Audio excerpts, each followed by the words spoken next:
Contradictory. ठीक है। अब कॉन्ट्राडिक्टरी कैसे होते हैं, देखो सबसे पहले आपको लिखना क्या है यहाँ पर, ए, ई, आई एंड। कॉन्ट्राडिक्टरी में क्या होता है, कॉन्ट्राडिक्ट मतलब जो दोनों में आपस में कॉन्ट्राडिक्ट कर, कि जैसे दिन और रात, डे और नाइट। ठीक है। फायर एंड वाटर, ये क्या है, एक दूसरे के कॉन्ट्राडिक्ट है। अगर डे होगा तो नाइट नहीं होगा, नाइट होगा तो डे नहीं होगा। ठीक है, तो ये क्या होती है, कॉन्ट्राडिक्शन हम इसको बोलते हैं। तो कॉन्ट्राडिक्शन में जो होता है, जो रिलेशनशिप है वो उसका है अपोजिट चीजों का, ए और ओ का, और ई और आई का। ठीक है। तो इसकी जो प्रॉपर्टी है वो क्या बोलती है, they can not both be true, they can not be false. इसका क्या मतलब है, इफ दोनों एक साथ ट्रू नहीं हो सकते, दोनों एक साथ फॉल्स नहीं हो सकते। जैसे मैंने बोला डे है तो नाइट नहीं होगा, नाइट है तो डे नहीं होगा। तो अगर आपके पास जो प्रोपोजिशन ए है, अगर वो क्वेश्चन के अंदर ट्रू दी हुई है, then O will be false. Same, अगर आपको ये फॉल्स दिया है तो ये क्या होगा, clear.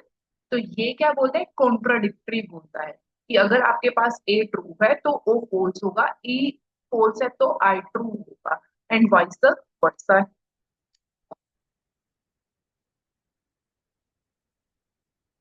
A, E, I, O.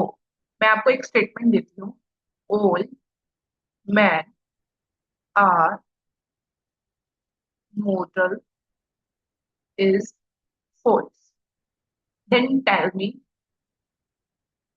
What is O. देखो, अगर ए ट्रू है, सॉरी, क्वेश्चन में आपको फॉल्स दिया है, if A is false,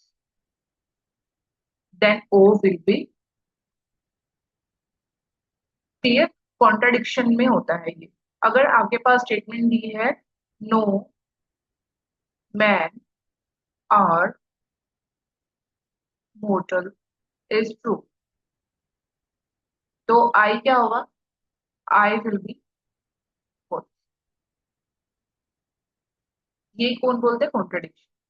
अब नेक्स्ट हमारे पास आता है सबल्टर्न। सबल्टर्न में क्या आता है, subaltern is the relationship between, सबसे पहले हम उन चीजों को बनाएं। ए ई आई ओ हमारा जो रूल है स्क्वायर ऑफ पोजीशन का बोलता है। सबल्टर्न, सबल्टर्न में क्या होता है, ए और आई का relation, A and I, E and O. ये क्या बोलता है, if A universal statement A या फिर ए